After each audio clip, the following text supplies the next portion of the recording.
زود با کل مخلصان برنامه در شبکه‌های اجتماعی با بهترین خبرها از عالم ورزش برنامه رو آغاز میکنیم. رفتیم.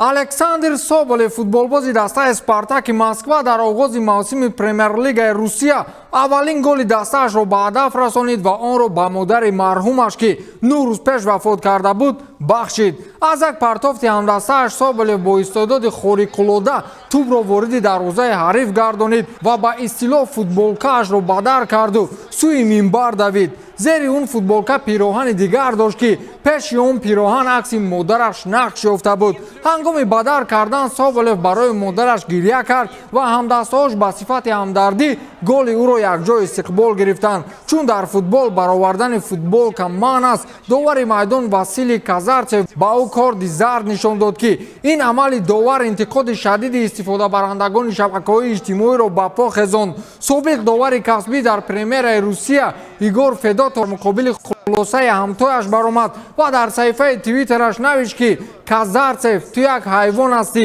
ин одам модарашро аз даст додааст ва ту бар замми он ки бо ӯ бошӣ ва дарди ӯро фаҳми корди зард нишон медиҳӣ. ман медонам ки ту ин корро барои он кардӣ ки назди виктор кашаи худро ширин созӣ. ба ту барор мехоҳам, навиштааст игор федотов. агар ҷониби довар нисбати соболев ноэҳтиромӣ кард, аммо дар минбар мухлисон ҷониби ӯ буданд, онҳо дар даст овеза ё худ баннер бо чунин навиштаҷот футболбозашонро дилбардорӣ мекарданд. саня пурқувват бош, мо бо то ҳастем. чӣ хеле ки дар боло гуфтем, александр соболев рӯзи 1 август модари худро аз даст дода буд ва ин голро ба рӯҳи модараш бахшид. модарҷон, ту бузургӣ, ҳеҷ корди зарду сурх монеи дӯстдоштанӣ ман намешавад. андреа пирло собиқ футболбози дастаи ювентус чанд рӯз пеш дар симати сармураббигӣ мауритсио сариро иваз намуд. ин дар ҳол аст ки пеш аз бозии дастаҳои ювентус ва лион дар даври якашниҳои лигаи чемпионҳо дар расонаҳои иттилоотӣ дар мавриди ба истеъфо рафтани сари дар сурати бохт аз дастаи лион хабару гузоришҳо нашр мегардид. хулоси калон, дастаи ювентус дар ин давр аз дастаи лион шикаст хӯрд ва аз идомаи рақобат дар лигаи чемпионҳо маҳрум шуд. месозад ки ҳамаи гуноҳро ба сари сари зад, чунки дар ин бозӣ баръало мушоҳида мешуд ки криштиану роналду зидди дастаи фаронсавӣ ба танҳоӣ мубориза мебарад. ба ин тартиб португалӣ 2 гол ба самар расонид, вале як голи фаронсавиҳо тавонист ба 2 голи роналду ҷавоби манфӣ диҳад. баъдан шефои турин ба хулосае омаданд ки аз мауритсио сари ҳар чӣ зудтар халос шаванд, чун ӯ дар масири кулли фаъолияташ дар ин даста аз худ ягон чизи ғайриоддӣ нишон надод. хулоси калони калон, роналду хурсанд аст ки банканерҳо маҳз андреа пирлоро сармураббии даста қабул карданд. акнун ман аз таҷрибаи пирло он қадар дар мураббигӣ огаҳӣ надорам, лекин ба назар хеле ҷиддӣ менамояд. дар ин баробар ҷанлуиҷи буфон ки як умр бо пирло дар дастаи ювентус ва мунтахаби италия фаъолият мебурданд, дар саҳифаи иҷтимоияш навиштааст ки чӣ, ман бояд акнун туро мистер бигӯям. медонед чаро буфон ин гапро гуфт? чунки буфон 42 сола аст ва пирло 41 сола. пирло дар 41 солагӣ сармураббии яке аз беҳтарин дастаҳои дунёст, вале буфон ҳоло ҳам бозингар аст. аҷаб дунёст ин дунё.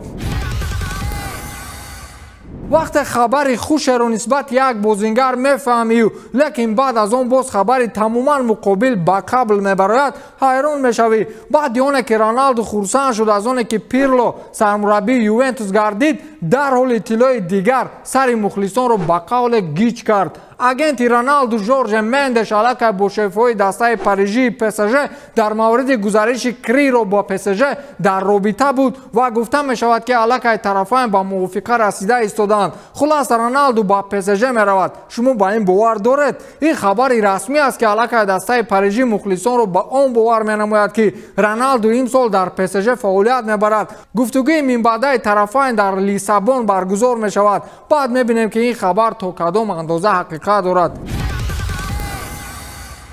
аз ҳама бисёр роналдуро дар шабакаҳои иҷтимоӣ кӣ тавсиф мекунад? ин суолро ба онҳое ки футболбозро нақш мешиносанд пешниҳод кунӣ дар ҳол медонанд ки киро бигӯянд. Элма Аверу хаварбузурги Роналду дирӯз баъд аз бохти бианконерҳо бародари худро тавсиф кард ва саҳифаи инстаграми худ навишт ки ту аз ҳама дида меҳнати зиёд кардӣ, бозиҳои туро дида ифтихор мекунам, вале афсӯс ки ту танҳо мубориза мебарӣ ва ту қудрати танҳо ҳама чиро ҳал кардан надорӣ. Ту медонӣ ки футбол то кадом андоза мушкил аст, вале ту бояд озурда набошӣ, чун ту аллакай дар баландтарин қуллаи мурод ҳастӣ ва ту ҳамеша беҳтарин мемонӣ, навиштааст Элма Аверу хоҳарбузурги Роналду.